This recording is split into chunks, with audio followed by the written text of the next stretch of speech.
Welcome back everybody to another episode of Direct Comparison.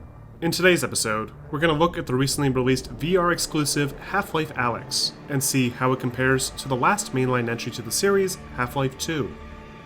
Now, obviously, this comparison is going to be a little different than usual.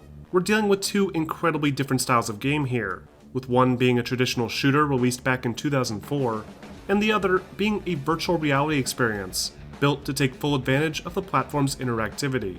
But both of these experiences still share a bunch of similarities, including character designs, gameplay concepts, and the unique City 17 locale. So we're going to take a closer look at many of these aspects, and see just how Valve has managed to improve on what many consider to already be a masterpiece. Now for this video, both games are being played on the PC, with the graphical settings pushed as high as possible. Though, while we're still going to take a look at some textures and model designs, the primary focus for this video will be on comparing the general gameplay mechanics, and how they've been redesigned for virtual reality.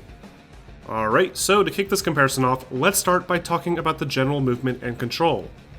Half-Life 2, of course, handles like any other first-person shooter. You move around using the keyboard, hold shift to sprint, space to jump, and control to crouch. And you control your aim using the mouse. Pretty straightforward stuff. But Half-Life Alyx is an entirely different experience. There's no keyboard or mouse to control basic movement. Instead, you need to use a combination of a few buttons on your VR set's handheld controllers, along with your own personal body movements. Peeking around corners requires you to actually lean awkwardly to the side. Need to take cover from incoming fire? Get ready to do squats. And want to walk across the room? Well, you technically can, but only if you have the space. If you don't have a City 17 size space to walk around in, you're probably going to need to move around the world either with teleportation, or by enabling locomotion to smoothly walk in a specified direction. It's a surreal experience, being able to look across the rooftops of the city and travel through the alleys as you hunt for supplies. But it can of course be exhausting too, as every turn and movement requires you to constantly be aware of how you're standing, and what expensive monitor you're about to smack as you reach out to interact with something. Interaction is key here, and one of Alyx's most fundamental aspects that makes it more immersive than its predecessor. When Half-Life 2 released, one of its big selling points was how immersive its environments were. Thanks to Havoc physics, players can pick up almost anything that's not nailed down and toss it around. You can pick up soda cans, jump on a seesaw, or even grab someone's TV and toss it out the window. That would only shatter if enough momentum was applied. Alyx expands on this concept substantially, allowing you to interact with practically everything in an unprecedented way. Even the most mundane activities like opening a door or a shelf are made more fascinating thanks to this new perspective. This, of course, also extends to the amount of time you spend doing incredibly simple tasks. Opening a door and grabbing ammo off a shelf, for example, can be accomplished within a second in Half-Life 2. But with Alyx, you need to position yourself properly at the door, turn the handle, either push or pull it open, walk over to the shelf, brush items out of the way, and manually grab what you want. To help speed this up, Alyx features special high-tech gloves called the Rustles that can be used to flick distant items into the air and straight towards the player. These share a lot of similarities to the gravity gun introduced partway through Half-Life 2, but have the added benefit of working independently with both hands, meaning you can do really cool things like shooting a gun while simultaneously grabbing an enemy's grenade and tossing it back at them. What's possible in Alyx really does feel limited to your imagination and your willingness to exert physical energy. But if you're already familiar with virtual reality, none of this should really be news to you. So let's move on to talking about the weapons, and how they've evolved over the course of the past 16 years. Both Alyx and Half-Life 2 are first-person shooters after all, so you'll spend a good chunk of your time in both games grabbing ammo and blasting away headcrabs and combine soldiers. But where Half-Life 2 is fast-paced and features large-scale battle sequences, Half-Life Alyx's combat is more personal. Enemy combat scenarios are smaller in scale, often involving a maximum of 3 hostiles at any given time, and doing something as simple as reloading is now an entire process. In Half-Life 2, reloading a weapon simply requires the player to press the R key. But in Alyx, you need to manually drop the spent magazine on the ground, grab a fresh magazine from your backpack, feed it into the gun, and then pull back on the slide to chamber a round. It's a really cool feeling, and makes you feel even more awesome when you follow up a fast reload with a satisfying kill. But this also leaves a ton of room for user error, and when things start to get really tense later on in the campaign, you better have enough distance and solid cover to safely reload and return fire. The weapons themselves are also different models entirely. In Half-Life 2, Gordon receives a standard 9mm pistol that deals a pretty decent amount of damage against Combine soldiers and the like. But this weapon stays the same throughout the entire game, and never improves, making it less useful in the later stages. Half-Life Alyx's pistol is based heavily on the design of Alyx's handgun from Half-Life 2, with what looks like a heavily modified 1911. In fact, when you first receive the gun from your friend Russell, it looks like a regular old 1911. But throughout the game, you can use pieces of resin to fabricate upgrades, with all the upgrades appearing more like the original design Alyx wields when you see her in the old games. When firing the weapon in Half-Life 2, you simply aim with the mouse and click. But in VR, you have to hold the weapon steady for yourself, and you can pretty much hold the weapon however you like, allowing for much more fluid and intense combat. I particularly like how you can smash open windows with the butt of your gun or open car doors to protect yourself. If you aren't afraid of jumping out of a window in real life, you can probably even dive to the side and shoot like a crazy person if you wanted to. When viewed up close, the weapons in Half-Life Alyx look incredible, with a significantly higher poly count, higher resolution textures, and more fine details. There's also some new hardware never before seen in the Half-Life universe before, like these digital reflex sights that allow players to highlight enemy weak points, or these cool new frag grenades that look like they've been built using old tape measures. And then of course, we have the shotgun and Combine SMG that feature entirely new designs never seen before in the series, and both have their own special reloading mechanics to master. The only downside to Alyx's arsenal is how limited it is. There's no revolver, pulse rifle, crossbow, or rocket launcher to play around with. There's only 3 weapons in the whole game, but as I mentioned earlier, the combat is more intimate in close quarters than your typical Half-Life experience, so a lot of those weapons may have no practical use anyway. Now, the character models are even more interesting. Alyx features the return of practically every classic enemy faced in Half-Life 2. There's head crabs, zombies, barnacles, Combine soldiers, and even antlions. And while they're all easily recognizable, they also feature some distinct changes. Head crabs, for example, now feature more realistic physical properties, and move around more erratically. In Half-Life 2, head crabs almost always pounce and hit the player dead on, but in Alyx, the crabs aren't quite as precise, and often flip around the environment, smacking into walls and stunning themselves. It's pretty funny to watch, and also helps to make the experience more manageable, especially considering you have to manually pull them off your face now. The zombies handle very similarly. They aren't quite as smart as they usually are. Typically, zombies shamble directly towards the player, swinging their arms once they get in close. This general principle remains, but they move more organically, almost as if the headcrab host is struggling to control the unwilling corpse, and it helps make the zombies more unpredictable. What's really cool about the zombies now is that they come in a lot more variety than before. There was only like 1 or 2 different zombie models in Half-Life 2, so this change greatly helps to make the world feel more realistic. Then of course, we have the Combine soldiers. In Half-Life 2, there were a few different types of Combine, like the Metro Police, Soldiers, and Elites, all with unique masks and uniforms. Half-Life Alyx continues this trend. The Metro Police, for example, can be seen roaming the streets during the intro, and you'll run into plenty of different soldiers all throughout, including brand new types like these heavy troops wielding shotguns and machine guns. Or perhaps they're the same soldiers from before, but in VR, they appear much bigger and more heavily armored. Either way, the detail is incredible. You can make out actual texture along the Combine's eye panels, and can even steal weapon magazines and grenades from pouches along their armor. There's even weak points on some enemies that, when damaged, will cause the enemy to explode. These weak points play an even bigger role with the antlions, that can now have their limbs severed to reveal a critical weak point on their abdomen beneath their wings. Overall, the complexity of various enemy and character models is undeniably a huge improvement. Something that's easy to notice when interacting with friendly NPCs like this Vortigaunt. Everything has more personality now, and helps to make the world of Half-Life feel more alive. So let's take a moment to talk about the world now.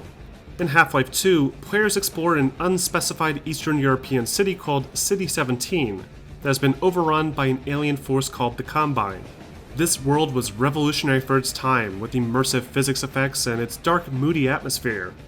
On top of that, Half-Life 2 introduced a sophisticated alien hierarchy to help make the experience more believable. Combine soldiers, for example, have specific ranks and jobs to help keep the peace, and make use of several different synths like hunters and striders to complete tasks. This is expanded even further in Alyx.